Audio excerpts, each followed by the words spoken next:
नमस्कार दोस्तों, मैं हूं हरि पाठक और आपका लोक दर्पण टीवी में स्वागत है। आज मैं औरंगाबाद के जाने माने साहित्यकार मिथिलेश कुमार मिश्र उर्फ मिथिलेश मधुकर जी के साथ में हूं। औरंगाबाद में जब जब साहित्य की बात होगी तो मिथिलेश मधुकर जी के नाम के बगैर हम आगे नहीं बढ़ सकते हैं। हम चाहेंगे कि औरंगाबाद में साहित्य को बनाया, लोगों के पास तक पहुंचाने का प्रयास किया।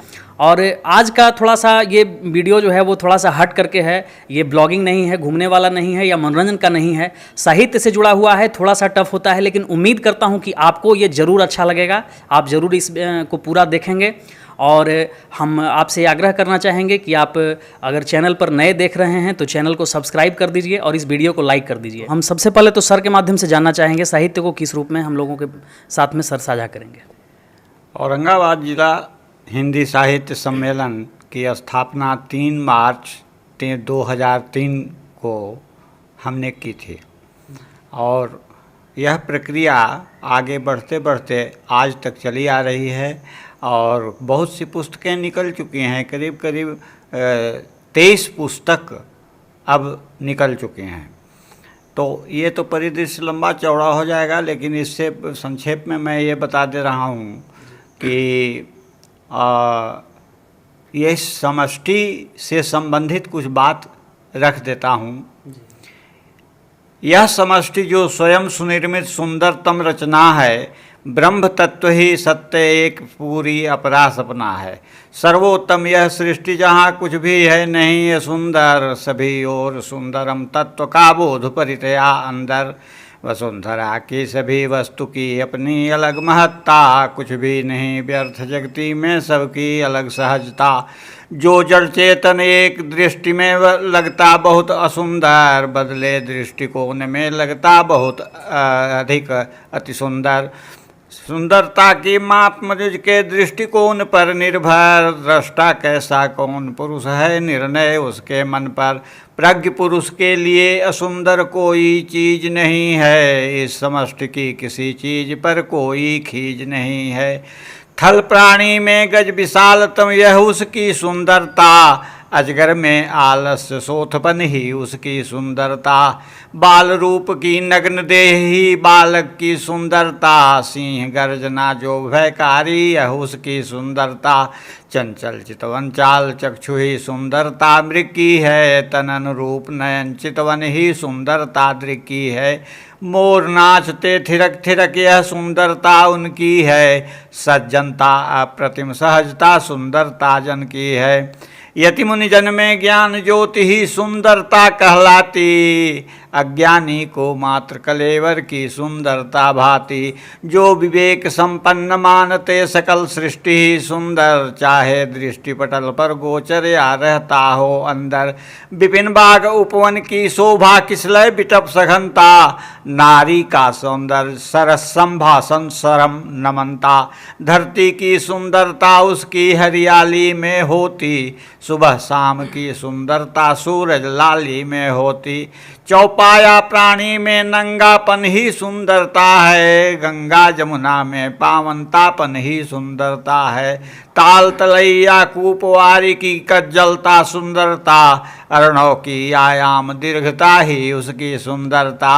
जानना चाहेंगे कि आज तो खैर सोशल मीडिया और मतलब नेट का ज़माना है, सारी चीज़ें आसानी से नेट पर उपलब्ध हैं और लोगों को पहुँच मतलब आसानी से हो सकती है। लेकिन एक दौर था आज के लगभग 20 साल पहले, तब सर आपको साहित्य को औरंगाबाद में इस तरह से प्रसारित करने में, लोगों तक जन जन तक पहुंचाने में और बहुत सारे चीज़ों को इकट्ठा करने में, लोगों तक कनेक्ट होने में आपको किस प्रकार की चुनौतियों का सामना करना पड़ा, हम जानना चाहेंगे सर उस दौर की बातों को, अनुभव को। करीब 20 साल पहले या उससे एक आध साल इधर उधर की बात जी। मैं 2003 के 3 मार्च को औरंगाबाद जिला हिंदी साहित्य सम्मेलन की स्थापना हुई।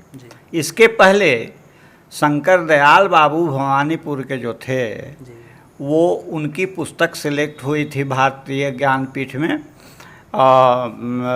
और उनकी रचना के बाद में औरंगाबाद जिला का कोई वहाँ प्रतिनिधित्व नहीं कर पाया था।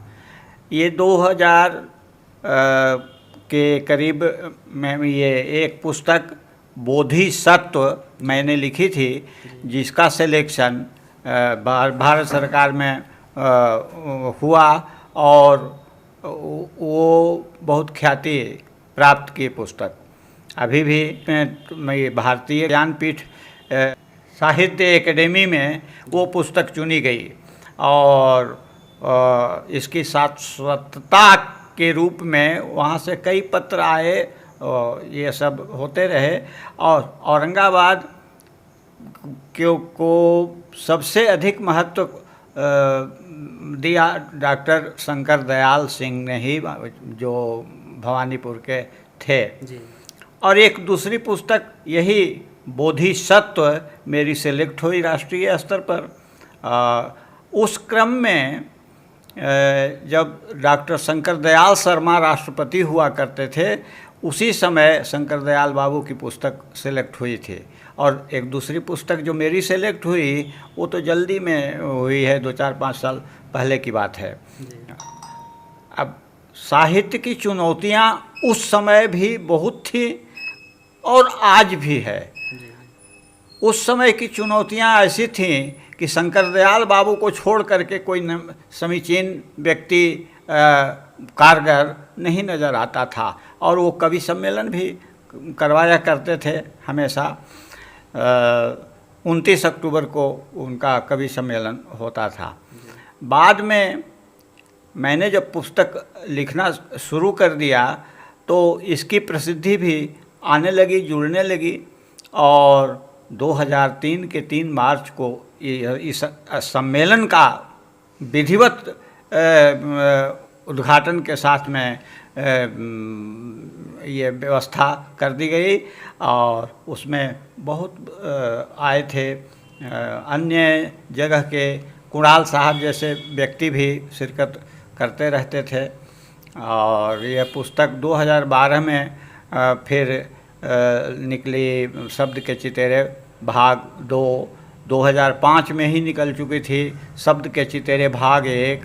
तो भाग 1 और भाग 2 को निकलने के बाद तीसरा भाग निकला 2019 में, ये शब्द के चितेरे भाग 3, जो आज भी विद्यमान है। और इस पुस्तक का प्रसार प्रसार भी लोगों के सहायता से सब, आजकल की तो स्थिति ऐसी हो गई है कि इस पुस्तक को प्रचारित करने के लिए सब प्रेम भेंट करते हुए सभी जगह पुस्तकें भेजी जा रही हैं।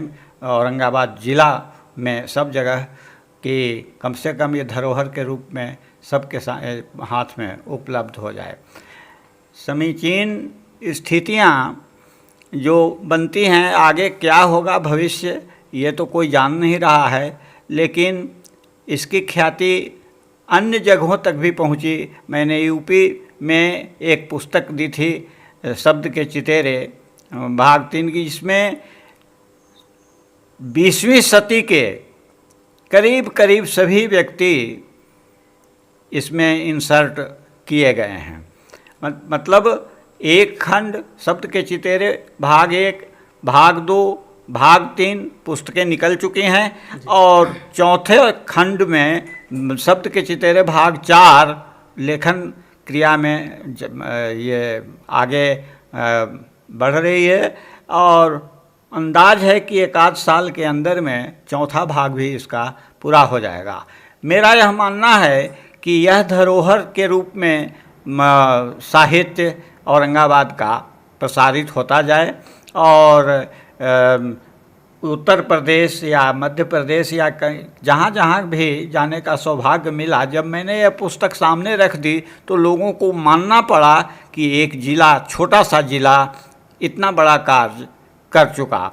और इसकी प्रसिद्धि को में योगदान के लिए कुणाल साहब ने तो यहाँ तक कह दिया था कि मैं स्वयं इसका प्रचार प्रसार करता रहूँगा कि हर ज़िला 20वीं सदी के सभी साहित्यकारों को एक प्लॉट दे और इस तरह की पुस्तकें लिखी जाएं। तो इस क्रम में बहुत तरह की बातें आती हैं, लेकिन क्रम धीरे धीरे हमको तो ऐसा महसूस हुआ है कि जब मन में बात जम जाती है कि हमको यह करना ही है और संकल्प के अंतर्गत ले लेने पर सारी क्रियाएं व्यवस्थित रूप से स्वयं भगवान करवा ही देते हैं निश्चित। कोई सर ये बोधिसत्व का कोई एक भाग को सर सुना देते तो अच्छा रहता है। बोधिसत्व का पहला सर्ग है समय, जी जिसकी पंक्तियां दो चार मैं आपके सामने दे सकता हूँ। जी जी बिल्कुल। समय बड़ा बलवान तत्व है, स्वयं नियम निर्माता, प्राणमान दिव्य शक्तिदायक यह भाग विधाता। समय बदल दे सकता सब कुछ भाव भंगिमा सारी, समय बिंब त्रैलोक यही है, इसको भी दे देता वही, अगर दुर्भाग्य बना तो जीवन भी हर लेता। बहुत बहुत धन्यवाद सर। वीडियो को आपने पूरा देखा इसके लिए आपको बहुत बहुत साधुवाद। साथ ही एक अपील, अगर अभी तक आपने चैनल को सब्सक्राइब नहीं किया तो सब्सक्राइब करके बेल आइकन दबा दीजिए ताकि कोई भी वीडियो आपके पास क्विक पहुंच जाए। एक और बात, अगर आपको वीडियो अच्छा लगा हो तो आप लाइक करके हौसला बढ़ाइए और वीडियो को अपने साहित्य प्रेमी मित्रों के साथ शेयर कीजिए। बहुत बहुत धन्यवाद।